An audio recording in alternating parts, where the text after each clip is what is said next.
Hello guys, நான் ஜித்தின்.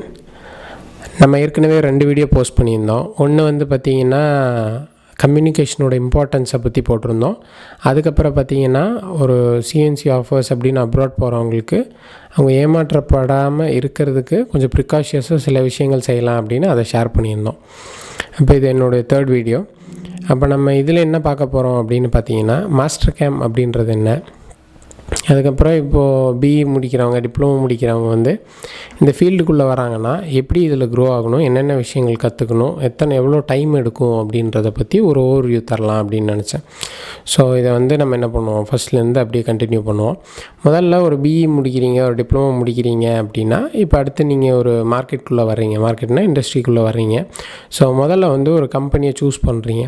அப்போ முதல்ல இந்த கம்பெனியை சூஸ் பண்ணும்போது என்ன பண்ணுங்கள், முதல்ல ஒரு ஸ்மால் ஸ்கேல் இண்டஸ்ட்ரியாவோ ஒரு மீடியம் ஸ்கேல் இண்டஸ்ட்ரியாவோ சூஸ் பண்ணிக்கோங்க.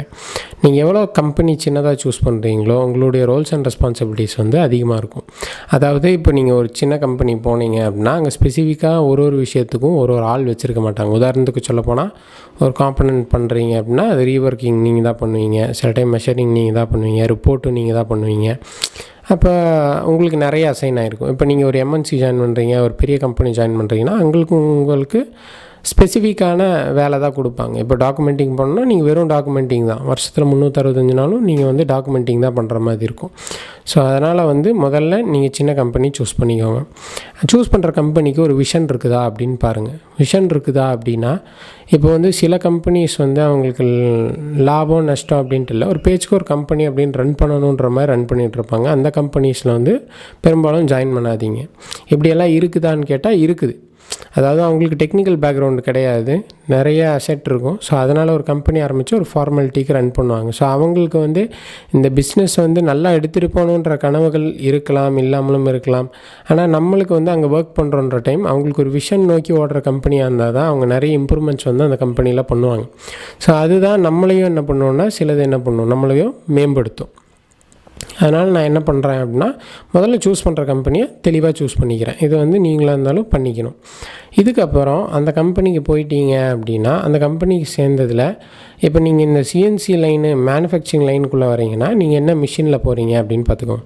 நீங்கள் சிஎன்சி டர்னிங் சென்டரா, சிஎன்சி மில்லிங் சென்டருக்கு போகிறீங்களா? ஸோ ஓகே, அவங்க என்னென்ன ஜாப் எல்லாம் பண்ணுறாங்க, அது என்னென்ன மெட்டீரியல் அப்படின்னு மெட்டீரியல் அண்டர்ஸ்டாண்டிங்க்கு வாங்க. என்னென்ன ப்ராசஸ் எல்லாம் போகுது, முதல்ல டூல்ஸு, ஆப்ரேஷன்ஸு அதெல்லாம் வந்து அண்டர்ஸ்டாண்ட் பண்ணிக்கோங்க பேசிக்காக. அதுக்கப்புறம் ப்ராப்பராக கொஞ்சம் கொஞ்சமாக ஒரு டைக்ராம் என்ன பண்ணுங்கள், ரீட் பண்ணுறதுக்கு வந்து படிங்க. அந்த டைக்ராம் ரீட் பண்ணுறதுக்கு வந்து உங்களுக்கு ஓரளவுக்கு என்ன ஆகும், ஸ்பீடு வந்துருச்சு அப்படின்ற பட்சத்தில் அடுத்து நீங்கள் என்ன பண்ணுங்கள் அப்படின்னா கொஞ்சம் கொஞ்சமாக மெஷின் செட்டிங் எல்லாம் போட என்ன பண்ணுங்கள், கற்றுக்கோங்க. அதாவது உள்ளே இருக்கிறவங்க எல்லாம் சொல்லித்தரணுன்றது இல்லை, இன்னொன்று அவங்க சொல்லித்தரணுன்ற அவசியமும் இல்லை. ஏன்னா ஒரு கம்பெனின்றப்போ இப்போ அவங்க நம்மளுக்கு டீச் பண்ணுறாங்க அப்படின்னா அவங்க வேலைக்கு ஒரு வேலை பிரச்சனை வந்துடலாம் அப்படின்னு யோசிக்கலாம்.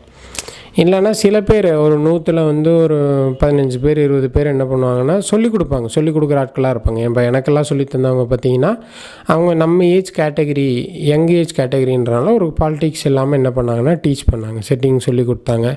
அது ஆனால் முதல்ல எடுத்துகிட்டு போனோன்னு நம்ம செட்டிங் வந்து அந்த கம்பெனியில் கேட்கக்கூடாது. முதல்ல அந்த கம்பெனி வந்து நம்மளுக்கு ஒரு வேலை தருது, அந்த வேலையை அண்டர்ஸ்டாண்ட் பண்ணிக்கிறோம், நம்ம நல்லா ஒர்க் பண்ணணும் அந்த கம்பெனிக்குன்னு. அந்த கம்பெனிக்கு ஒர்க் பண்ணும்போது அவங்க என்ன பண்ணுவாங்க, ஒரு ஆப்பர்ச்சுனிட்டி கொடுப்பாங்க. அதாவது அது எப்படி ஒர்க் பண்ணும்போது கொடுப்பாங்கன்னா அதுக்கு தான் சின்ன ஸ்கேல் இண்டஸ்ட்ரியோ மீடியம் ஸ்கேல் இண்டஸ்ட்ரியோ வந்து உங்களை சூஸ் பண்ண சொல்கிறது. ஸ்மால் ஸ்கேல் இண்டஸ்ட்ரியிலையும் மீடியம் ஸ்கேல்லையும் உங்களை வந்து டைரெக்டாக வந்து அந்த கம்பெனியோட எம்டி வந்து நோட்டீஸ் பண்ணுவார். எப்படி ஒர்க் பண்ணுறாங்க, உங்களோட பர்ஃபார்மன்ஸ் என்ன, 6 months முன்னாடி எப்படி இருந்தீங்க, ஆஃப்டர் 6 months எப்படி இருக்கீங்க, டெய்லி எப்படி பேசுகிறீங்க, எல்லாமே வந்து அந்த எம்டிக்கு தெரியும். அதனால் நீங்கள் இம்ப்ரூவைஸ் ஆகும்போது அந்த ஓனர் டேரெக்டாகவே என்ன பண்ணுவாருன்னா உங்களுக்கு நல்லா சப்போர்ட்டிவாக இருப்பார். இதே எம்என்சியில் அப்படின்னா நீங்கள் வந்து ஒரு டிஎலுக்கு ரிப்போர்ட் பண்ணுறீங்க, அந்த டிஎல் வந்து அவங்க மேலே ரிப்போர்ட் பண்ணுவாங்க. அந்த டிஎலுக்கு உங்களுக்கும் எதாவது கான்ஃப்ளிக்ஸ் இருந்ததுன்னா கூட நீங்கள் நல்லாவே வேலை செஞ்சீங்கன்னா கூட நீங்கள் என்ன பண்ண மாட்டீங்க, மேலே வர மாட்டீங்க.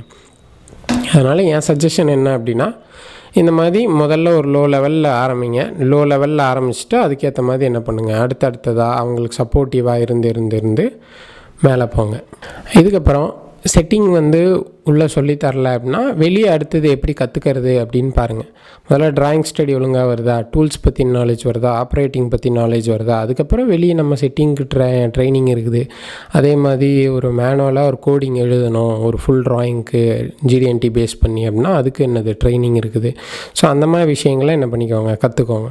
அந்த மாதிரி விஷயங்கள் எல்லாம் ஓரளவுக்கு கற்றுக்கிட்டீங்க அப்படின்னா அந்த ட்ரைனிங் சென்டரில் கற்றுக்கிட்டிங்கன்னா அப்புறம் அதை வந்து ரியல் டைமில் நீங்கள் ஒர்க் பண்ணும்போது எக்ஸ்பீரியன்ஸ் பண்ணுங்கள். அப்படின்னா அது போட்டு தான் பார்க்கணுன்றது இல்லை. இப்போ உங்களுக்கு ஒரு விஷயம் தெரியும் அப்படின்னா அவங்க டீச் பண்ணலைன்னா கூட அது பண்ணும்போது மிஷின் பக்கத்தில் இருந்து இவங்க இதை தான் பண்ணுறாங்க அப்படின்ற என்ன பண்ணிக்கோங்க, கன்ஃபர்மேஷனை வந்து நீங்கள் எடுத்துக்கோங்க. இந்த கன்ஃபர்மேஷன் எதுக்காக அப்படின்னா டக்குன்னு நீங்கள் ட்ரைனிங் படித்த உடனே என்ன பண்ணிட முடியாது, செட் ஆகிட முடியாது. அப்போ அந்த ஃபீல்டான எக்ஸ்பீரியன்ஸ் வர்றதுக்காக தான் என்ன பண்ணுறோம், உங்களை ஒர்க் பண்ண சொல்கிறோம். அப்போ இதை படிச்சுட்டு ஒரு விஷயம் புரியும் போது இன்னும் நல்லா ஒர்க் பண்ணும்போது இன்னும் நல்லா நம்மளுக்கு என்ன ஆகும், அண்டர்ஸ்டாண்ட் ஆகும். சரிங்களா? ஸோ இந்த மாதிரி வந்து ஓரளவுக்கு செட்டிங் எக்ஸ்பீரியன்ஸ் வந்து எனக்கு தெரிஞ்ச ஒரு 1 year 1.5 yearsக்குள்ளே கேதர் பண்ணிக்கோங்க. இந்த செட்டிங் எக்ஸ்பீரியன்ஸ் வந்துடுச்சு, மேனுவல் ப்ரோக்ராமிங் நாலேஜ் வந்துடுச்சுன்னா அதுக்கப்புறம் என்ன பண்ணுங்கள், கேம் மூவ் பண்ணுங்கள். ஸோ இந்த கேமில் போகிறீங்க அப்படின்னா கேம்ன்றது என்னென்னா ஒரு சாஃப்ட்வேர், ஒரு அப்ளிகேஷன். அதில் என்ன பண்ணலாம் அப்படின்னா நம்ம ஒரு ட்ராயிங் கொடுத்தோம் அப்படின்னா அது என்ன பண்ணி கொடுக்கணும்னா ப்ரோக்ராம் வந்து நம்மளுக்கு என்ன பண்ணி கொடுக்கும். அப்போது இந்த மேனுவலாக எழுதுகிற கோடிங்கை நம்ம ஒரு சாஃப்ட்வேரை வச்சு ஆட்டோமேட் பண்ணி எடுக்கிறதுக்கு யூஸ் பண்ணுறது தான் கேம் சாஃப்ட்வேர் அப்படின்னு சொல்கிறோம். இதில் வந்து numerous varieties of CAM software இருக்குது. Mastercam, Diploma, NX, E-Sprit, அந்த மாதிரி சாலிடு கேமு, அப்புறம் Autodesk Fusion 360. ஸோ இந்த மாதிரி நிறைய கேம் சாஃப்ட்வேர் இருக்குது. அப்போ நீங்கள் அதில் என்ன அப்படின்றத பார்த்து சூஸ் பண்ணி படிக்கலாம். சரிங்களா? அது அந்த மார்க்கெட்டை பொறுத்து நீங்கள் எந்த இண்டஸ்ட்ரி போகிறீங்கன்றதை பொறுத்து அது நான் செப்பரேட்டாக இன்னொரு வீடியோவில் பண்ணுறேன். என்னென்ன இண்டஸ்ட்ரி போகிறவங்க எந்தெந்த சாஃப்ட்வேர்ஸ் கான்சன்ட்ரேட் பண்ணலாம் அப்படின்றத பற்றி போடுறேன்.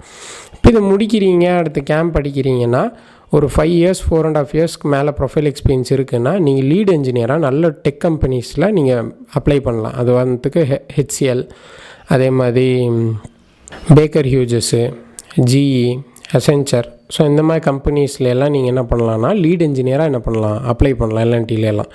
ஸோ அவங்க வந்து என்ன பண்ணுறாங்கன்னா இந்த மேனுஃபேக்சரிங் எக்ஸ்பீரியன்ஸோடு இல்லை ஆட்களை, கேம் நாலேஜ் இருக்கிற ஆட்களை வந்து பிக் அண்ட் ப்ளேஸ் பண்ணுறாங்க.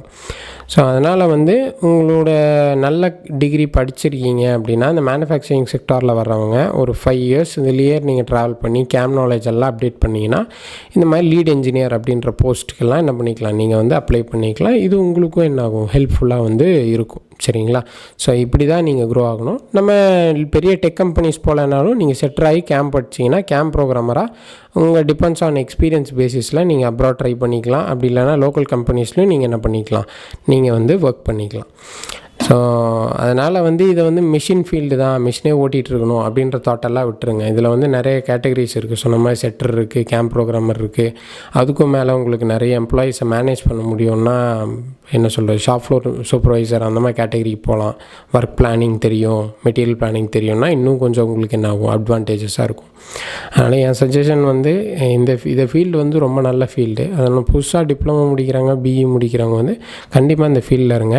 அதே மாதிரி இந்த ஃபீல்டுக்குள்ளே வந்தோடனே சொல்லுவாங்க ஒரு 5 வருஷம் ஆகும், 6 வருஷம் ஆகும் எல்லாம் கற்றுக்கிறதுக்கு. அப்படிலாம் அதாவது இந்த ஃபீல்டுக்குள்ளே வந்து 1 வருஷத்தில் ப்ரோக்ராமர் ஆனவங்களையும் எனக்கு தெரியும், இந்த ஃபீல்டில் வந்து 6 வருஷம் வந்து ப்ரோக்ராமர் ஆனவங்களையும் தெரியும்.